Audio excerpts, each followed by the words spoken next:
রাম মন্দির উদ্বোধনের দিন রাজ্যে সরকারি ছুটির দাবি চিঠি গেল মুখ্যমন্ত্রীর কাছে। চিঠিতে অযোধ্যা রামচন্দ্রের পবিত্র জন্মভূমি পুনরুদ্ধারের কাহিনীও মুখ্যমন্ত্রীকে জানিয়েছেন সুকান্ত। চিঠির একদম শেষে মুখ্যমন্ত্রীর উদ্দেশ্যে সুকান্ত লিখেছেন, আপনার সদুত্তরের আশাপ্রার্থী। রাম মন্দির উদ্বোধনের দিন ছুটি চাই।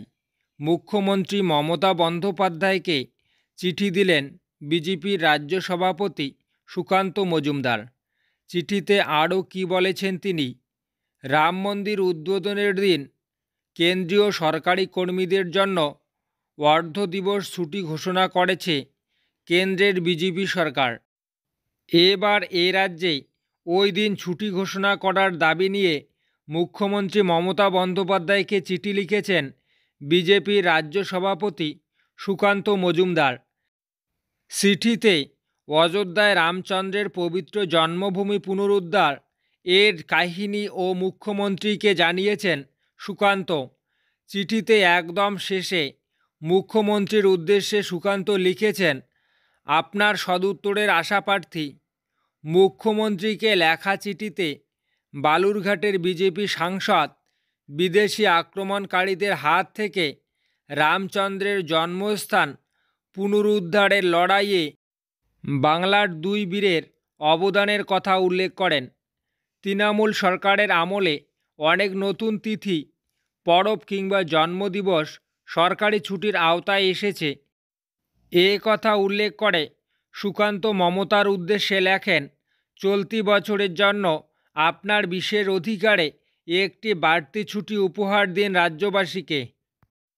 সরকারি ছুটি ঘোষণার পাশাপাশি বেসরকারি প্রতিষ্ঠানগুলিকেও ওই দিন ছুটির আওতায় রাখার জন্য মুখ্যমন্ত্রীকে অনুরোধ জানিয়েছেন সুকান্ত।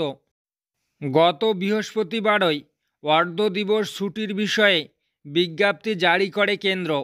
সেখানে বলা হয়, 22শে জানুয়ারি সমস্ত কেন্দ্রীয় সরকারি অফিস, কেন্দ্রীয় প্রতিষ্ঠান এবং কেন্দ্রীয় সরকারি শিল্প প্রতিষ্ঠান দুপুর 2:30টা পর্যন্ত বন্ধ থাকবে। তবে শুধু কেন্দ্রীয় সরকারই নয়, একাধিক বিজেপি শাসিত রাজ্য রাম মন্দিরের প্রাণ প্রতিষ্ঠা উপলক্ষে ছুটি ঘোষণা করেছে।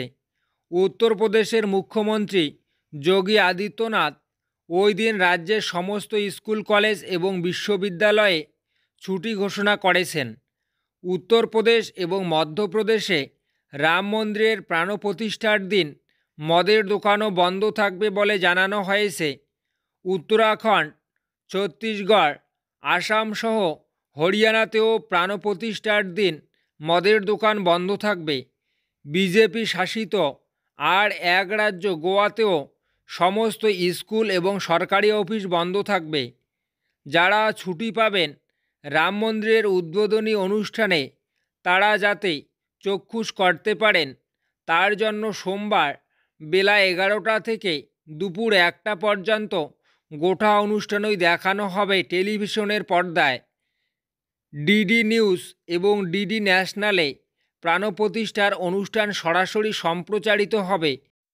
ইউটিউবেও সম্প্রচারিত হবে সেটি। অবশ্য এ রাজ্যে শাসক তৃণমূল সুকান্তের দাবিতে সাড়া দেবেন কি না তা স্পষ্ট নয়। সম্প্রতি রাম মন্দির উদ্বোধনকে ভোটের আগে গিমিক বলে কটাক্ষ করেছেন মুখ্যমন্ত্রী মমতা বন্দ্যোপাধ্যায়। মঙ্গলবার নবান্নে সাংবাদিক বৈঠক করে মমতা ওই দিনেই পাল্টা কর্মসূচির ডাক দেন। সাংবাদিক বৈঠকে মমতা বলেন, ওই দিন হাজরা থেকে পার্ক সার্কাস পর্যন্ত সংহতি মিছিল হবে। তৃণমূলের পক্ষ থেকে সর্বধর্মের প্রতিনিধিদের নিয়ে ওই কর্মসূচি করব। শুধু কলকাতা নয়, তৃণমূলের সর্বময় নেত্রীর নির্দেশ ছিল ওই দিন সব জেলায়, সব ব্লকে সংহতি মিছিল করতে হবে। মূলত সংহতির বার্তা দিতেই এই কর্মসূচির ডাক দিয়েছেন বলে জানান তিনি। তো বন্ধুরা, এ রাজ্যে মুখ্যমন্ত্রী মমতা ব্যানার্জির মুখ্যমন্ত্রিত্ব আপনার কেমন লাগে তা কমেন্ট করে অবশ্যই জানান। পশ্চিমবঙ্গে পরবর্তী মুখ্যমন্ত্রী হিসেবে কাকে দেখতে চান তাও কমেন্ট করে অবশ্যই জানান।